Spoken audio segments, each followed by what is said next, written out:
मेरे प्यारे बच्चों, गांव में एक शादी है और जब मैं गांव की उस गली से गुजरा, क्या किया? जब मैं गांव की उस गली से गुजरा तो कोई चीज मुझे अट्रैक्ट कर रही थी।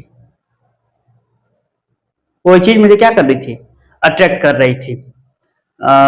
सब्जी, पनीर और मिठाइयाँ। ठीक है। जब मैं उस गली से कहीं दूर चला गया तो वो अट्रैक्शन मेरा गायब हो गया। जब मैं दूर चला गया तो अट्रैक्शन क्या हो गया? गायब हो गया। यानी जो फोर्स ऑफ अट्रैक्शन मेरे ऊपर लग रहा था कि आओ मेरे तरफ, जब मैं उस गली से गुजरा उस पार्टिकुलर पोजीशन पर, तब मेरे पे फोर्स ऑफ अट्रैक्शन लग रहा था। जब वहां से मैं चला गया तो वहां से वो फोर्स ऑफ अट्रैक्शन गायब हो गया। ठीक है। तो जब मैं वहां से चला आया तो उस गली में उस पार्टिकुलर पोजीशन पर कुछ बचा? वहां पर कोई चीज है? नहीं, वहां पर कोई चीज नहीं है, फोर्स नहीं है। हम वहां थे तो फोर्स लग रहा था, वहां से चले आए तो वहां पे क्या हुआ? फोर्स नहीं है। तो क्या कोई चीज है? अगर नहीं तो मेरा वहां जाने से मेरे ऊपर अट्रैक्शन लग क्यों रहा है? फोर्स ऑफ अट्रैक्शन क्यों लग रहा है? तो आप लोग कहोगे कि सर उसकी सुगंध थी, मिठाई की सुगंध थी, गंध आ रही थी, सुगंध, मस्त महकता हुआ पनीर की सब्जी जो आपको अट्रैक्ट कर रहा था। यानी मैं वहां हूं तो भी सुगंध है, मैं वहां से चला गया तो भी वहां पर क्या है? सुगंध है। आज की टॉपिक यही है। ठीक है, आइए देखते हैं। टॉपिक का नाम है इलेक्ट्रिक फील्ड। टॉपिक का नाम है इलेक्ट्रिक फील्ड। सही है। आइए मैं समझाता हूं कि टॉपिक कैसे रिलेटेड है उस खाने के सुगंध से। ठीक है, सपोज करिए यहां पर कोई चार्ज है Q, ठीक है, और इससे R डिस्टेंस पर एक और चार्ज है Q0, जिसको हम लोग क्या बोलते हैं? Test charge. ठीक है, टेस्ट चार्ज Q0। हम लोग देख रहे हैं कि ये भी कैसा है? पॉजिटिव है। Q0 भी कैसा है? पॉजिटिव है। तो इस Q0 पर एक फोर्स लगेगा। वो फोर्स कैसा होगा? फोर्स ऑफ रिपल्सन, इस डायरेक्शन में।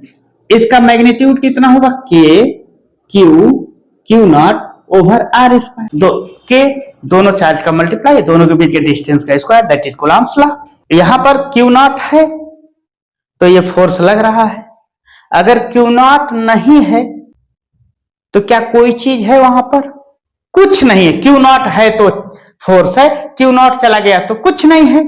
अगर कुछ नहीं है तो Q0 के आने पर इस पे फोर्स कौन लगा रहा है?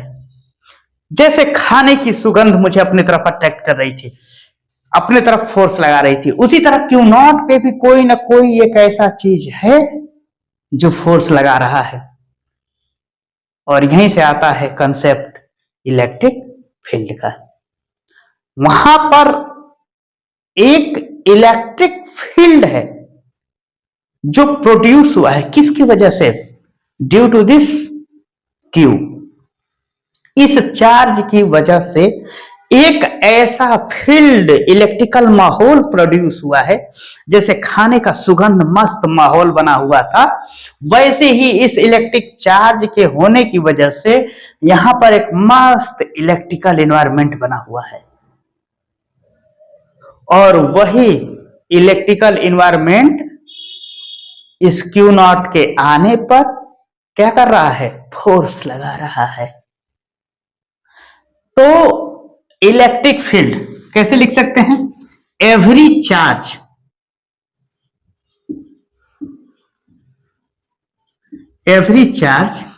produces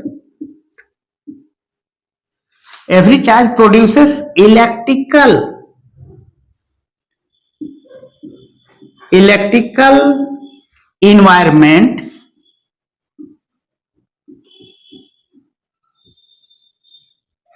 in the surrounding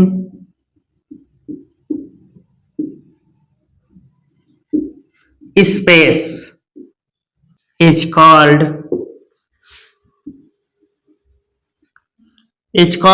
electric field.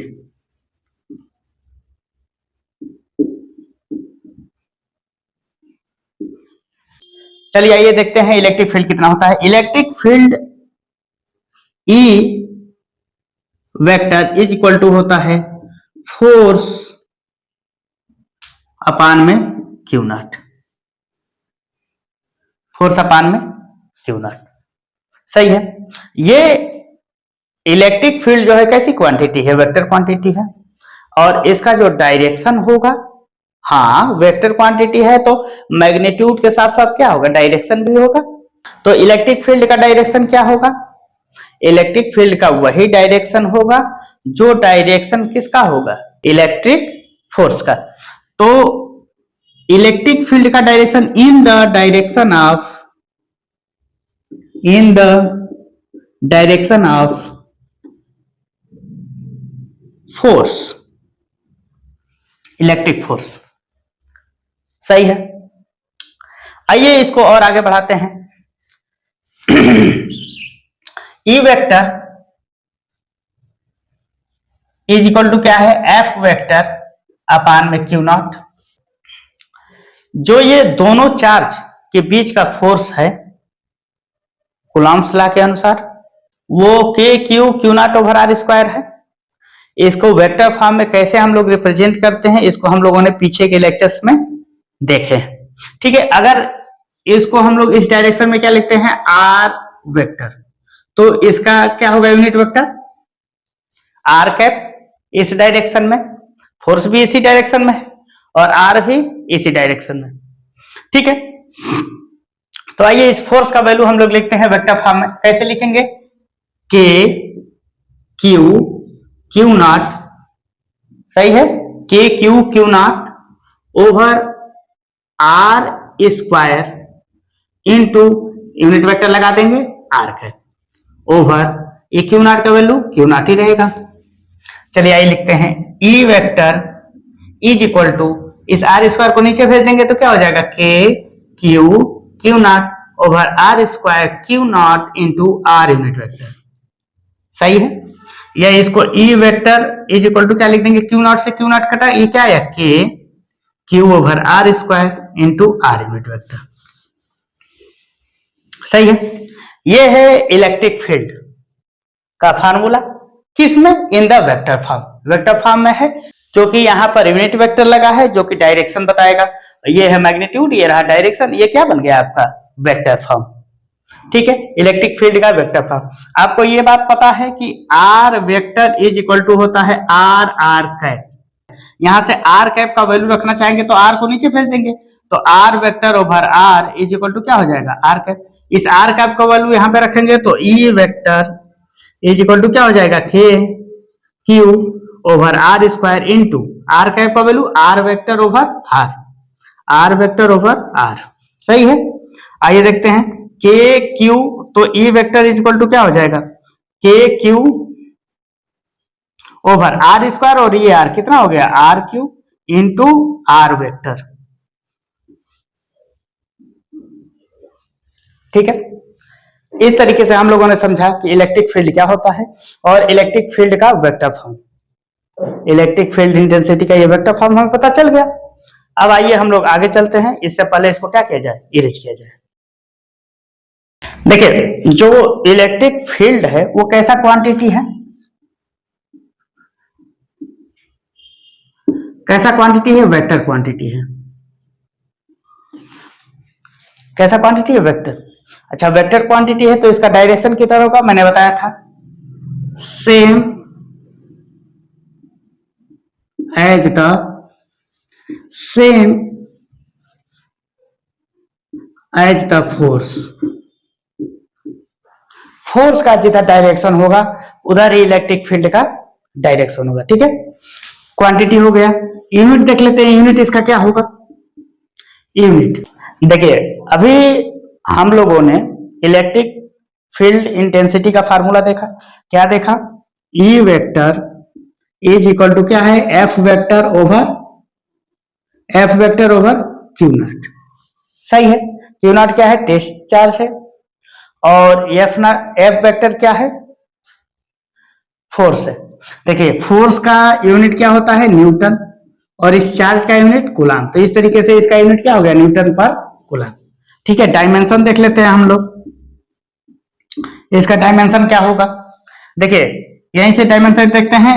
E vector is equal to F vector over Q naught. चलिए, फोर्स का फार्मूला क्या होता है, M into A. Force is equal to M में, यहाँ पे वेक्टर फॉर्म में लिखते हैं M इंटू ए वेक्टर, और Q नॉट का फार्मूला क्या होता है, IT। Q equal to IT। चलिए, यहां से M मास है ना, तो इसका क्या होगा M, और A का क्या होगा, मीटर पर सेकेंड स्क्वायर। मीटर यानी लेंथ L, और सेकेंड स्क्वायर मतलब टाइम का स्क्वायर T स्क्वायर, यानी L T स्क्वायर, यानी ऊपर आएगा तो T का पावर -2, और इधर I का एम्पियर A, और टाइम T है तो ये भी क्या होगा T। चलिए, यानी dimension formula of the E vector is equal to क्या हो जाएगा, यहां से देखिए M वही रहेगा, L T का पावर -3 हो जाएगा ऊपर जाकर के ये वाला T, तो क्या हो जाएगा M L T के पावर -3, और A भी ऊपर जाएगा तो A के पावर -1। ठीक है, इस तरीके से हम लोगों ने देखा कि ये कैसा क्वांटिटी है। तो वेक्टर क्वांटिटी, यूनिट है न्यूटन पर कूलम, और डायमेंशन क्या है, M L T -3 और A -1।